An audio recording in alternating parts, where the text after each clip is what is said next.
যদি আপনি মুসলিম হন তাহলে আপনাকে ভুল মানুষকে হত্যা করতে হবে। আমি কাউকে হত্যা করতে চাই না। আমি চাই না কেউ আমাকে হত্যা করুক। আমি আমার আশেপাশে কোনো মৃত মানুষ দেখতে চাই না। আর এ কারণেই আমি মুসলিম হতে চাই না।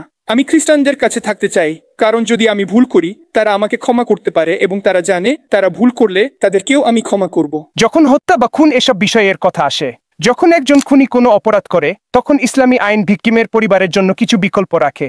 কারণ যে মানুষটি মারা গেছে সে তো আর বলতে পারবে না আমি এটা চাই, তাই না? ভিকটিমের পরিবারের সদস্যরা ন্যায্য প্রতিশোধের দাবি করতে পারে, যার জন্য আল্লাহ স্পষ্টভাবে আইন দিয়েছেন, চোখের বদলে চোখ, দাঁতের বদলে দাঁত, জীবনের বদলে জীবন। তাহলে যেহেতু এই ব্যক্তি অন্যায়ভাবে একজন নির্দোষ মানুষকে হত্যা করেছে, ইসলামী আইন অনুযায়ী ভিকটিমের পরিবার চাইলে বলতে পারে, হ্যাঁ, এখন এই ব্যক্তির মৃত্যুদণ্ড হওয়া উচিত, কারণ সে কারো জীবন কেড়ে নিয়েছে। এছাড়াও ভিকটিমের পরিবার চাইলে বলতে পারে, আমরা ক্ষমা করে দিলাম, এবং সেই ব্যক্তিকে ক্ষমা করা হয়, কারণ সে ভুলবশত বা দুর্ঘটনাবশত এটা করেছে, সে আর এটা করবে না, সে নিজেকে সংশোধন করবে। অথবা তারা বলতে পারে, আমরা ক্ষতিপূরণ চাই, কারণ আপনি অন্যায় কিছু করেছেন। আপনি একটি পরিবারকে পিতৃহীন, সন্তানহীন বা স্বামীহীন করে দিয়েছেন।